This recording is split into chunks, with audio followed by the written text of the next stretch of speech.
So hi friends, सर्वांना महाशिवरात्रीच्या खूप खूप शुभेच्छा. आता आम्ही दोघं ना हा व्हाईट कलरचा आउटफिट घालून निघालेलो मंदिरात.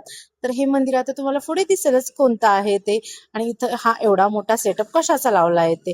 तर इथं आधी आधी जत्रा भरत नव्हती, पण इथं थोड्या प्रमाणात आता आकाश पाळणा, ब्रेक डान्स वगैरे आलेले आहे. छोटी छोटी इथं यात्रा भरते.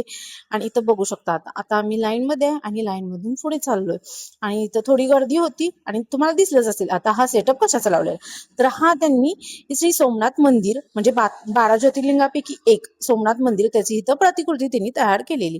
आणि तुम्ही बघू शकता छोट्या छोट्या गोष्टीत त्यांनी किती छान प्रकारे डिटेलिंग केलेलं. आणि हा पूर्ण सेटअप असा समोर बघितल्यानंतर तर डोळ्याचे पारणेच फिटत होते. त्यांनी फोम पासून बनवला होता.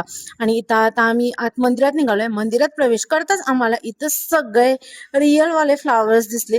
आणि रिअल वाले फ्लावर्स बघून मन इतकं प्रसन्न झालं. तिथून पुढे आतमध्ये आम्ही आलो तर त्यांनी इथे एक छोटीशी पूजा मांडलेली, आणि त्यामध्ये ही होती फायबरची शंकराची मूर्ती. आणि त्या शंकराच्या मूर्तीला सुद्धा व्हाईट कलरच्या फ्लावरने इतकं छान सजवलेलं.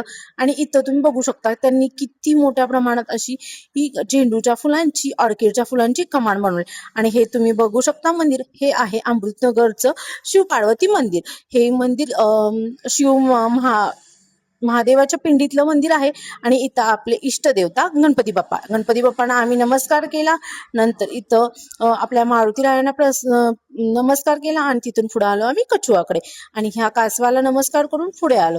पुढे बघू शकता तुम्ही किती छान असं मंदिर दिसतंय. त्यानंतर विभूती लावली. इथं मला विभूती लावलेली, परत हा बोलला लावा आणि एकदा.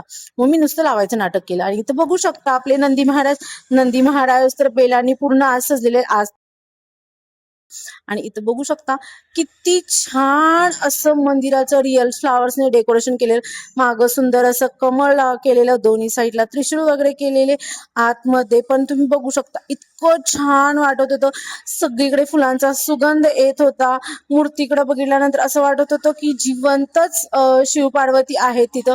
तिथून पुढे आम्ही आलो बाहेर आल्यानंतर तर बघितलं तर ह्या सगळ्या कार्यक्रमाचे संयोजक, ज्यांनी हा कार्यक्रम आयोजक केलेला, असे आपले माननीय आमदार विनयरावजी कोरे साहेब.